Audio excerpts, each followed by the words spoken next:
ಕುಂಟೆ ಹೊಡಿಬೇಕು, ಕುಂಟಿ ಹೊಡಿಬೇಕು, ನೀರು ಉಳಿಸ್ಬೇಕು. ನಾವೆಲ್ಲ ನಮ್ಮ ಕುಟುಂಬ ನೋಡ್ಕೊಂಡು ಹೋಗೋದೇ ದೊಡ್ಡ ಹೊಣೆ ಅದ. ಯಾರೇ ಒಬ್ಬ ನಮ್ಮ ಪೈಕಿ ಆಗಿ ನಮ್ಮ ಕೆಲಸ ಮಾಡ್ರಪ್ಪ ಅಂತ ನಿಮ್ಮನ್ನ ಅಲ್ಲಿ ಆರಿಸೋರಾಗ ಹೆಂಗ ಸಾಲ ಬಿಟ್ಟು ಎತ್ತಿಗೆ ಸಾಲ ಹಿಡಿಸ್ತೇನೆ ಅಂತ ಹಿಡಿಕಳ ದನ ಇದ್ರು ಕೂಡ ಹಿಡಿಸ್ತೇನೆ ಬಿತ್ತು ಕುರುಗಿ ಸಾಲ ಹಂಗೆ ಇವ್ರನ್ನೆಲ್ಲ ಸಾಲಿಗೆ ಹಾಕಬೇಕಾಗೈತಿ. ಅವಾಗ ನಾವು ಹೇಳ್ದಂಗೆ ಯೋಜನೆಗಳಾಗ್ತಾವ. ಇಲ್ಲಿಲ್ಲ ಅಂದ್ರೆ ಬಂದವಲ್ಲ. ಈಗ ನಿಮ್ಗೆ ಗೊತ್ತಿಲ್ಲ 5 ಗ್ಯಾರಂಟಿ ಆಗ್ತದ. ಈ ಗ್ಯಾರಂಟಿ ಕಾಯ್ಲಿಕ್ಕೆ ಮತ್ತೆ 4 ಮಂದಿ ತುಡುಗರು ಹಾಕ್ಯಾರ.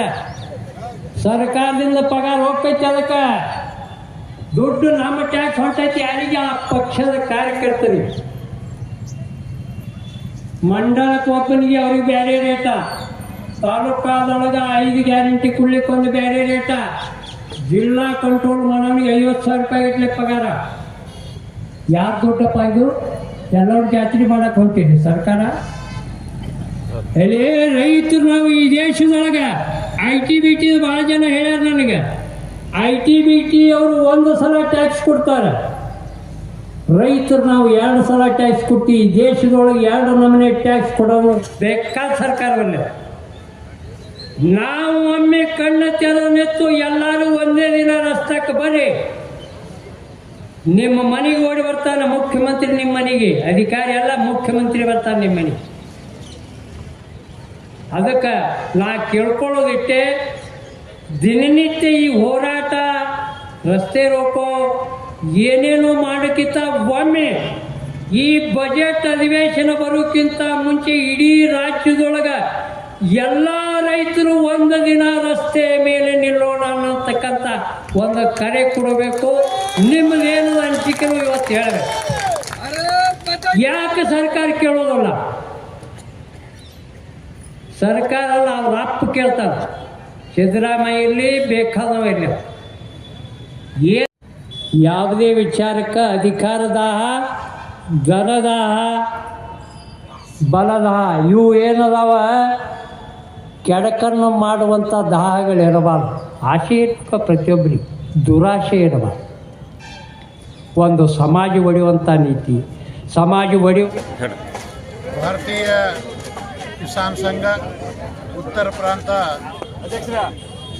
ಇವತ್ತು ಬಿಜಾಪುರದಲ್ಲಿ 2 ದಿನಗಳ ಸಮಾವೇಶವನ್ನು ನಾವು ಹಮ್ಮಿಕೊಂಡಿದ್ದು, ಸುಮಾರು 1,000 ರೈತರು ಪದಾಧಿಕಾರಿಗಳು ಈ ಒಂದು ಸಮಾವೇಶದಲ್ಲಿ ಪಾಲ್ಗೊಂಡಿದ್ದಾರೆ. ಈ ಒಂದು 2 ದಿನಗಳ ಕಾರ್ಯಕ್ರಮದಲ್ಲಿ ನಾವು ಮೊದಲನೇ ದಿನ ಇವತ್ತು ಸಾಕಷ್ಟು ನಿರ್ಣಯಗಳನ್ನು ಕೈಗೊಂಡಿದ್ದೀವಿ. ಈ ಒಂದು ಉತ್ತರ ಕರ್ನಾಟಕದ ನೀರಾವರಿ ಬಗ್ಗೆ ಆಲ್ಮಟ್ಟಿ 524ಕ್ಕೆ ನೀರನ್ನು ನಿಲ್ಲಿಸುವುದು, ಮುಳುಗಡೆಯಾದ ಸಂತ್ರಸ್ತರಿಗೆ ದುಡ್ಡನ್ನು ಕೊಡುವುದು, ಹಾಗೂ ನಮ್ಮ ಡೋನಿ ಹಾಗೂ ಬೆಣ್ಣೆ ಹಳ್ಳವನ್ನು ಏನು ಹೂಳು ತುಂಬಿಕೊಂಡಿದೆ ಆ ಹೂಳನ್ನು ತೆಗೆದ ರೈತರಿಗೆ ಅನುಕೂಲ ಮಾಡಿಕೊಡುವುದು.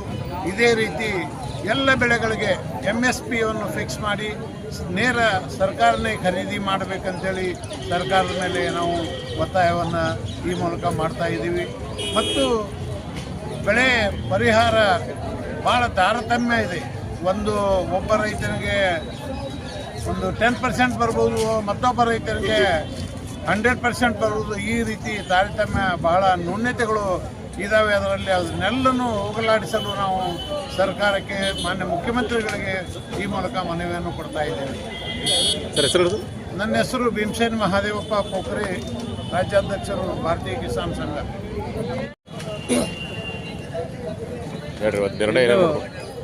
ಪ್ರಾಂತ ಸಮ್ಮೇಳನದ ಏನು ಈ ಬಹಿರಂಗ ಸಭೆಯನ್ನು ಮಾಡೋದು ಉದ್ದೇಶ, ಸರ್ಕಾರಕ್ಕೆ ನಮಗೇನು ಆಗಬೇಕಾಗಿದೆ ಜಿಲ್ಲೆಯೊಳಗೆ ನೀರಾವರಿ ಯೋಜನೆಗಳು ಮತ್ತು ಹಿಂದೆ ಪ್ರಣಾಳಿಕೆ ಒಳಗೆ ವಾಗ್ದಾನ ಮಾಡಿತ್ತು 2 ಲಕ್ಷ ಕೋಟಿ ರೂಪಾಯಿ ತೆಗೆದಿತ್ತು ಕೃಷ್ಣಾ ಕೊಳ್ಳದ ನೀರಾವರಿ ಯೋಜನೆ ಮಾಡ್ತೀವಿ. ಅದು ಬರೀ ಪತ್ರಿಕಾ ಇವು ನೋಡಿ ಅಥವಾ ಪ್ರಣಾಳಿಕೆ ಅಂತ ಹೇಳಂಗಿಲ್ಲ. ವಿಡಿಯೋ ಕೂಡ ನಮ್ಮ ಬಿಜಾಪುರದ ದರ್ಬಾರ್ ಗ್ರೌಂಡ್ ಒಳಗೆ ಮಾತಾಡಿದ್ದು ಪೂರ್ತಿ ವಿಡಿಯೋ ಕೂಡ ನಮ್ಮ ಹತ್ರ ಸಾಕ್ಷಿ ಇದೆ. ಮಾತನಾಡಿದಂಗೆ ನಡೆದಂಥ ಸರ್ಕಾರ ತಿಳಿದು, ಆದರೆ ರೈತರ ವಿಷಯದೊಳಗೆ ಮಾತಿಗೆ ತಪ್ಪಿದ ಸರ್ಕಾರ. ಅವ್ರೇನು ನಾವು ಗ್ಯಾರಂಟಿ ಸರ್ಕಾರ ತೆತ್ತಲ್ಲ, ನಮಗೆ ಉಳಿದ ಎಲ್ಲ ಗ್ಯಾರಂಟಿಗಳು ಬಂದಾದರೂ ಪರವಾಗಿಲ್ಲ, ರೈತರಿಗೆ ನೀರಾವರಿ ಮಾಡ್ತೀನಿ ಅನ್ನುವಂಥ ಗ್ಯಾರಂಟಿ ಬೇಕು ಅನ್ನತಕ್ಕಂಥ ವಿಚಾರ ನಾವು ಸರ್ಕಾರಕ್ಕೆ ಒತ್ತಾಯ ಮಾಡಲಿಕ್ಕೆ ಇಷ್ಟಪಡ್ತೀವಿ. ಯಾಕಂದರೆ ಡ್ಯಾಮ್ ಕಟ್ಟಿ 64ರೊಳಗೆ ಅಡಿಗೆಲ್ಲ ಸಮಾರಂಭ ಶಾಸ್ತ್ರೀಜಿ ಅವರಿಂದ ಆಯಿತು.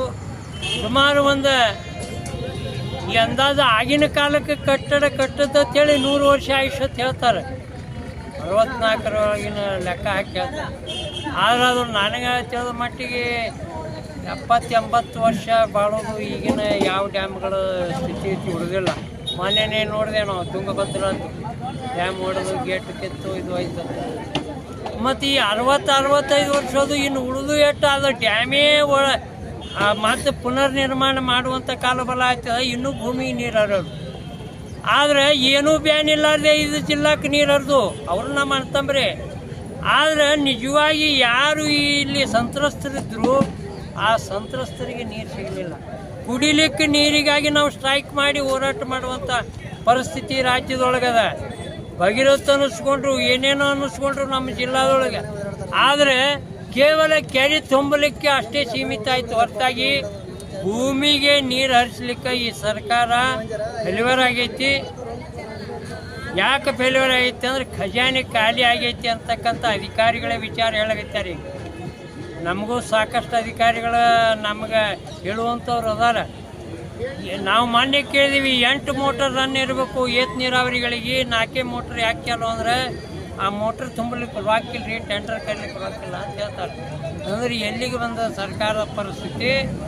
ಅದಕ್ಕೆ ನಾವು ಯಾವುದೇ ರೈತರಿಗೆ ಉಪಯೋಗ ಆಗುವಂಗೆ ಮಾಡ್ಬೇಕಂತೇಳಿ ನಾನು ನನ್ನ ಹೆಸರು ಮಲ್ಲಗೌಡ ಮಾದೇಗೌಡ ಪಾಟೀಲ್, ಭಾರತೀಯ ಕಿಸಾನ್ ಸಂಘದ ಉತ್ತರ ಪ್ರಾಂತ್ಯ ಕಾರ್ಯಕಾರಿ ಹಾಗೂ ಜಿಲ್ಲೆಯ ರಾಜ್ಯದ ಪ್ರಾಂತದ ರಾಷ್ಟ್ರೀಯ ಮಟ್ಟದ ಪದಾಧಿಕಾರಿಗಳ ಸಮ್ಮೇಳನ ಇವತ್ತು ಶುರುವಾಗಿ ವಿವಿಧ ಉತ್ತರ ಕರ್ನಾಟಕದ ವಿವಿಧ ಜ್ವಲಂತ ಸಮಸ್ಯೆಗಳನ್ನು ಚರ್ಚೆ ಮಾಡಿ ಆ ನ್ಯೂನತೆಯನ್ನು ಸರಿಪಡಿಸಲು ಸರ್ಕಾರಕ್ಕೆ ಇವತ್ತು ಒಂದು ಶೋಭಾಯಾತ್ರೆಯನ್ನು ಮಾಡಿ ಘೋಷಣೆಗಳನ್ನು ಕೂಗಿ ಅದನ್ನು ಇವತ್ತು ಒಂದು ಮನವಿ ಮುಖಾಂತರ ಸರ್ಕಾರಕ್ಕೆ ಅರ್ಪಿಸಿದ್ದೀವಿ. ಆ ಮನವಿಯಲ್ಲಿ ಉತ್ತರ ಕರ್ನಾಟಕ ಸಂಬಂಧಿಸಿದ ನೀರಾವರಿ ವ್ಯವಸ್ಥೆ ಆಗಬೇಕು, ಅದರಲ್ಲಿ ಕಳಸಾ ಬಂಡೂರಿ, ಮುಳವಾಡ ಹಂತದ 3ನೇ ಹಂತದ ಯೋಜನೆ, ಎಲ್ಲ ಯೋಜನೆಗಳು, ಕೆರೆ ತುಂಬ ಯೋಜನೆಗಳು, ರೇವಣಸಿದ್ದೇಶ್ವರ ಯೋಜನೆ, ಚಡ್ಚಣ ಭಾಗಕ್ಕೆ ವಂಚಿತ ಆಗಂಥ ಹಳ್ಳಿಗಳಿಗೆ ನೀರಾವರಿ ಯೋಜನೆ, ಮುತ್ತಿ ಬಸವಣ್ಣ ಯೋಜನೆ, ಇಂಡಿ ಬ್ರಾಂಚ್ ಕೆನಾಲಲ್ಲಿ ಏನು ಕೆನಾಲ್ಗಳು ಸುಸ್ಥಿತಿಯಲ್ಲಿಲ್ಲ, 40 ವರ್ಷ ಯೋಜನೆ ಮಾಡಿದರೂ ಕೂಡ ಟೇಲ್ ಇಂಡಿಗೆ ಕೆಲವೊಂದು ನೀರು ಹೋಗ್ತಲ್ಲ, ಅವನ್ನೆಲ್ಲ ಸರಿಪಡಿಸಬೇಕು. ಇಂಥ 10 ಸಮಸ್ಯೆಗಳು. ಅಲ್ಲದೆ ಈ ಹೋದ ಸಲ ತೊಗರಿ ಮಳೆ ಬಂತು, ಸಿಕ್ಕಾಪಟ್ಟೆ ಬೆಳೀತು, ಆದರೆ ಕಾಯಿ ಆಗಲಿಲ್ಲ, ರೈತರಿಗೆ ಇಳುವರಿ ಬರಲಿಲ್ಲ, ರೈತರು ತೊಗರಿನ ಬೆಳೆದ ಲಾಸ್ ಆಗಿದ್ದಾರೆ. ಕೆಲವೊಂದು ಉಳ್ಳಾಗಡ್ಡಿಗಳ ನೀರಿತ್ತು, ಉಳ್ಳಾಗಡ್ಡಿ ಹಾಳಾಗಿದ್ದಾರೆ, ಆರ್ಥಿಕತೆ ಕಾಪ್ಸ್ ಹಾಳಾಗಿದ್ದಾವೆ. ಎಲ್ಲೆಲ್ಲಿ ಹಾಳಾಗಿದ್ದ ರೈತರು ಅದೆಲ್ಲ ಪರಿಹಾರ ಕೊಡಬೇಕು ಅನ್ನುವಂಥ ಒಂದು. ಸರ್, ಈಗ ಹೋದ ಸಲ ಕೆರೆಗಳ ಸಮಸ್ಯೆ ಜಾಸ್ತಿ ಇತ್ತು, ಬರಗಾಲ ಇರೋದ್ರಿಂದ ಏನ್ರಿ ಕೆರೆಗಳ ಸಮಸ್ಯೆ ಜಾಸ್ತಿ ಇತ್ತು. ಈಗ ಇನ್ನೊಂದು 2-3 ತಿಂಗಳಲ್ಲಿ ಮತ್ತೆ ಬ್ಯಾಸಿಗೆ ಸ್ಟಾರ್ಟ್ ಆಗ್ತದೆ. ಹೀಗಾಗಿ ಅಂದರೆ ಕೆರೆಗಳ ವ್ಯವಸ್ಥೆ ಹೇಗೈತ್ರಿ ಈಗ? ಇಲ್ಲ, ಕೆರೆಗಳ ಸುಮಾರು ನಾವು ಕಿಸಾನ್ ಸಂಘದವರು ಅಧಿಕಾರಿ ಜೊತೆ ರಾಜಕಾರಣಿ ಜೊತೆ ವಿಚಾರ ಮಾಡಿ ಮಳೆಗಾಲದಲ್ಲೇ ಅದನ್ನು ಪೂರ್ತಿ ತುಂಬಿಸೋದ್ರಿಂದ ಇವತ್ತು 70% ನೀರು ಎಲ್ಲ ಕೆರೆಗಳಲ್ಲಿದೆ. 19 ಕೆರೆಗಳು ಮಾತ್ರ, ಹೊರ್ತಿ ಭಾಗದ 19 ಕೆರೆಗಳು ಮಾತ್ರ ಇನ್ನೂ ಆ ಯೋಜನೆ ಪೂರ್ತಿ ಆಗಿಲ್ಲ. ಆ ಯೋಜನೆ ದೌಡ್ ಮಾಡಿ ಈ ಬೇಸಿಗೆ ಬರುವಟ್ಟಿಗೆ ಅವೆಲ್ಲ ತುಂಬಿಸ್ಬೇಕು. ನಂತರ ಬೇಸಿಗೆಯಲ್ಲಿ ಎಲ್ಲ ಕೆರೆಗಳಿಗೆ ನೀರು ಕೊಡಬೇಕನ್ನುವಂಥ ಯೋಜನೆ ಕೂಡ ನಾವು ಇವತ್ತು ಒತ್ತಾಯ ಮಾಡಿದ್ದೇವೆ. ಜನವರಿ ನಂತರ ಮಾರ್ಚಲ್ಲಿ ಇನ್ನೊಂದು 2 ಸಲ ಕೆರೆಗಳೆಲ್ಲ ತುಂಬಿಸ್ಬೇಕು, ರೈತರಿಗೆ ಅನುಕೂಲ ಮಾಡಬೇಕು ಅಂತ ವಿಚಾರವನ್ನು ಭಾರತೀಯ ಕಿಸಾನ್ ಸಂಘ ಗುರುನಾಥ್ ಶಂಕರ್ ಬಗಲಿ, ಭಾರತೀಯ ಕಿಸಾನ್ ಸಂಘದ ರಾಜ್ಯ ಕಾರ್ಯಕಾರಿ ಸದಸ್ಯರು. ನೀರಾವರಿ ಮಂತ್ರಿ ನಮ್ಮ ಪಾಟೀಲ್ ಇದ್ರಲ್ಲ, ಅವ್ರು ಬಂದು 100 ಕೋಟಿ ಸ್ಯಾಂಕ್ಷನ್ ಮಾಡಿಸಿದ್ರು ನೀರಾವರಿ ಸಲುವಾಗಿ. ಇವೆಲ್ಲ ನಮ್ಮ ಹೋರಾಟಗಳು ಯುವಕರೆಲ್ಲ ಮಾಡ್ತಾರಲ್ಲ, ಅವರಿಗೆಲ್ಲ ಕರೆ ನಿಜವಾಗಿ ಧನ್ಯವಾದಗಳು. ತಮಗೂ ಎಲ್ಲ ಧನ್ಯವಾದ ಸರ್. ನಿಮ್ದು ಏನೇನು ಬೇಡಿಕೆ ಅದ? ಹೆಸರು ಹೇಳ್ರಿ. Doctor Kanthirav Kollur. Okay sir. ಯಾವುದೇ ವಿಚಾರಕ್ಕೆ ಅಧಿಕಾರದಾಹ, ಧನದಾಹ, ಬಲದಾಹ ಇವು ಏನದಾವ ಕೆಡಕನ್ನು ಮಾಡುವಂಥ ದಾಹಗಳಿರಬಾರ್ದು. ಆಸೆ ಇರ್ಬೇಕು ಪ್ರತಿಯೊಬ್ಬರಿಗೆ, ದುರಾಶೆ ಇರಬಾರ್ದು. ಒಂದು ಸಮಾಜ ಒಡೆಯುವಂಥ ನೀತಿ, ಸಮಾಜ ಒಡೆಯುವಂಥ ಕಾನೂನುಗಳು, ಶೋಷಣೆ ಮಾಡುವಂಥದ್ದು, ಕೆಲವೊಂದು ಸಮಾಜಗಳನ್ನು ಶೋಷಣೆ ಮಾಡ್ಕೊಂತ ಹಂಗೆ ನಾವು ಸಂತೃಪ್ತದಿಂದ ಉಳಿದದ್ದನ್ನು ಮಾತ್ರ ಮನೆಗೆ ಒಯ್ದು ಹಚ್ತಿದ್ದೀವಿ. ಎಲ್ಲರೂ ತಿಂದು ಉಳಿದು ಆದರೂ ನಮಗೆ ಸಾಲಿದ್ದಿದ್ದಿಲ್ಲ, ಸಮದಿದ್ದಿದ್ರು, ಏನೇನು ಇದ್ದಿದ್ದಿಲ್ಲ.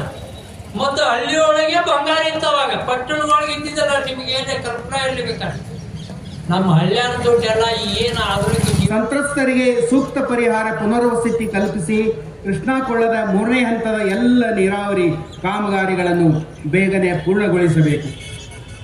ಶ್ರೀ ರೇವಣಸಿದ್ದೇಶ್ವರ ಏತಿ ನೀರಾವರಿ 1ನೇ ಹಂತದಲ್ಲಿ 28,000 ಹೆಕ್ಟೇರ್ಗೆ ನೀರಾವರಿ ಸೌಲಭ್ಯ ಒದಗಿಸುತ್ತಿದ್ದು, ಇನ್ನುಳಿದ ಚಡ್ಚಣ ಹಾಗೂ ಬಬಲೇಶ್ವರ ಭಾಗದ 21,000 ಹೆಕ್ಟೇರ್ಗೆ ಭಾರತೀಯ ಕಿಸಾನ್ ಸಮ್ಮೇಳನ ನಿಲುವಾಗಿದೆ ಅನ್ನುವಂಥದ್ದನ್ನು ನಾವು ಸರ್ಕಾರಕ್ಕೆ ಹೇಳ್ತಾ ಇದ್ದೇವೆ. ಸರ್ ಮನವಿ ಕೊಡ್ರಿ, ಮನವಿ